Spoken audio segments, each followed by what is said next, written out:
my wingman and I were coming back from a mission. We'd been escorting bombers.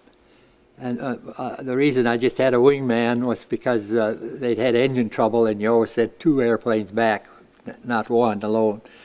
And so we were coming back towards England, and here was a B-24 flying along all by itself.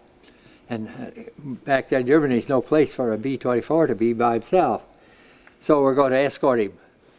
And if we come up to him, 4 parachutes came out of the B-24. Gee, what's happened here? All 4 engines were running. So I put my wingman up above to look for enemy fighters. And I went down by the bomber, and I finally got in touch with him on the radio. And just the co-pilot was left in the airplane. And they'd been hit in the bomb bay. And his bomb bay was full of gasoline sloshing around, and he was almost afraid to use the radios for fear it would blow up. So he said, could I get him a fix from England so that he would know where he was when he bailed out? So I tried to get him a fix, and we were still too far away. We couldn't get a fix. So I said, well, stay in it a little bit. If we get closer, and I'll get you the fix. So we flew up a ways, and by the time I could get him a fix, we could see the channel. He didn't have any rudder control. His hydraulic system had been shot out. So we could see the channel up ahead. And I said, stay, all 4 engines are still running on it. I said, stay in it until we get up over the channel, and I'll mayday for you. And then they can pick you up in the channel.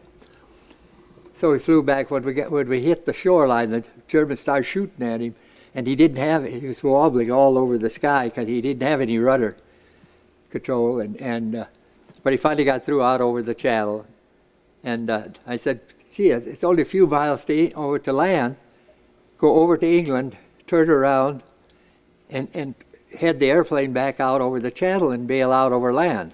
So he went out there and turned around, and he's gone from the radio. And we go, and he comes to the shore, and he's out over the channel again. Pretty soon he's back up on the radio. He had to bail out through the nose wheel well, and he had trouble getting through the nose wheel well. He couldn't get it. So he makes a big turnaround.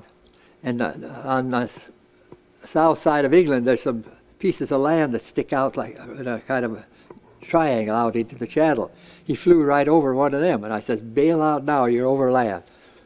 He's gone again. The airplane flew across the land, out over the channel again. And he flew, I suppose he was 8-10 miles out over the channel when he came out. And then he fell. He didn't open his parachute right away. And so I thought, holy gosh, we got him all the way back here, and his parachute is going to open. But all at once his parachute opened, and he was still about 1,000 feet high. He floated down into the channel, got in his dinghy, put out the green dye marker, and over a little ways in the channel is a freighter going by. So I flew over the freighter, over him, wiggled the wings.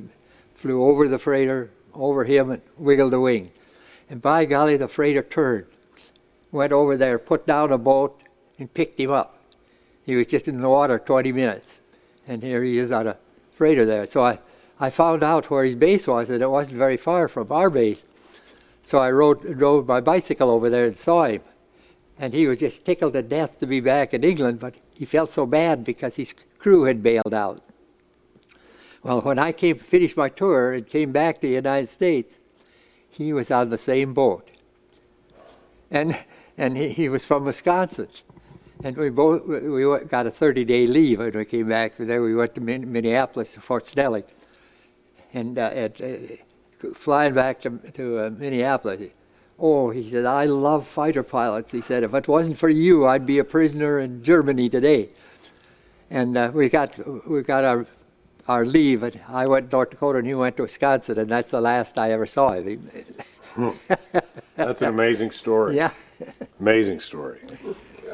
Where did you go to pilot training, Pappy? I went to primary training in Arkansas, and I went to basic training in Alabama and advanced training in Alabama. Where'd you learn instruments?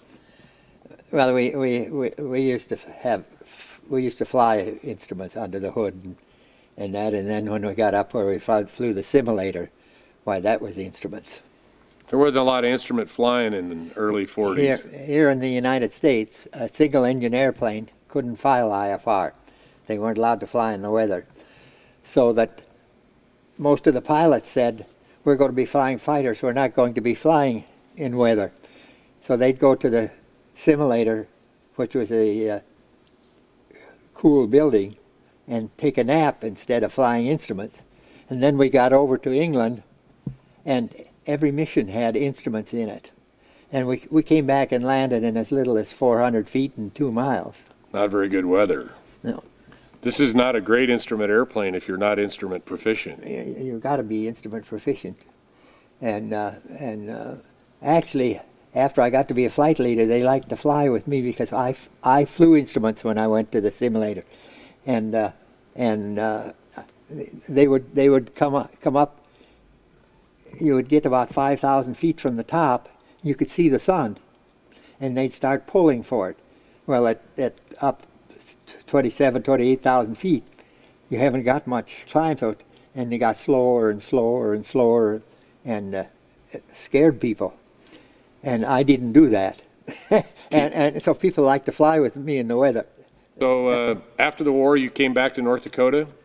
Right. I came back to North Dakota, and I ran the airport over at Mott.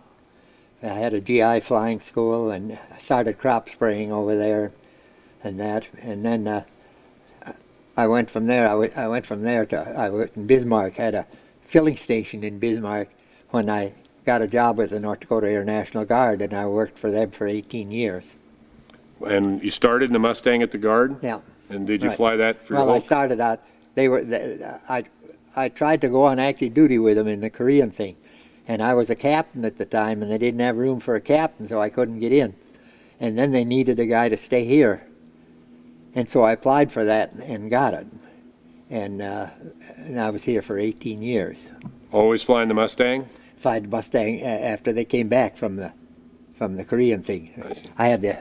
We had the old C-47 up till then, 2 years, and then I flew the Mustang for 2 or 3 years, and then in jets. What jets did you fly? I flew the T-33, the F-94, and the F-89. Where did the name Happy Hooligans come from for the North Dakota Air National Way Guard? back in the late 20s and early 30s, there was a funny paper called Happy Easter and His Hooligans. And it was a white man in China leading the Chinese coolies out of the mountains to fight the communists. And when I got to be the Fighter Squadron commander here, one of the old guys remembered that funny paper, and he started calling me Happy Easter and His Hooligans. And that turned into the Happy Hooligans, and the whole outfit has accepted it, and it's been there ever since. Pretty famous group. Yeah. They always said I was the first Happy Hooligan. How did you like flying the P-51? Well, it's a wonderful airplane. It's everything that you'd think it would be. It's so exciting. You know, when I first flew the Mustang, I had 4,000 hours total time. I'd flown other fighters, and a lot of experience. What I can't imagine is someone such as yourself, 19 or 21 years old, getting in the airplane with 200 hours total time and taking off to war. It's just got to be amazing. What did you think was the hardest thing about flying the 51? The 51 flies different. The wing, you know, the laminar flow wing, it just has, it's not an airplane that you could immediately get comfortable with. I found it to be a very easy airplane to fly, but it's always got this dark side that's just right around the corner. I've seen people taking off. You know, you can pick the tail up on the 51 immediately. Right. And then you're going to the weeds. They turned 90 degrees and drove straight off the runway. Right, yeah. Pappy, do you remember what you were doing on December 7th, 1941? Yeah. This was on, what's that, Sunday? It was on a Sunday, wasn't it? I think so. I was in town at a movie. A whole bunch of us from the base were there. And they come up, they shut the movie down. The guy got up and said all from the base should return to the base. We went outside the the movie house, and there was a bus. Got on the bus and went back, and they put me on guard with a rifle with no firing pin in it. And I'm walking on, supposing somebody comes, I'm going to hit him with a rifle? Well, we in combat, we had dive bombing and strafing missions, and bomber escort. Probably did more bomber escort, but we had a lot of dive bombing and strafing missions too. Was there bullet holes? In fact, in your I flew 2 missions on D-Day. Did you ever end up with bullet holes in your airplanes then? Once I had a bullet hole in one blade of the propeller. And it was on a dive bombing mission and ground fire. Put one hole in the propeller. That's the only time I was ever hit. Did they have to work on your Mustang a lot to keep it going? Yes. I got the highest time on an engine in my squadron, and that was 225 hours. A Swede was painted on the side of the airplane.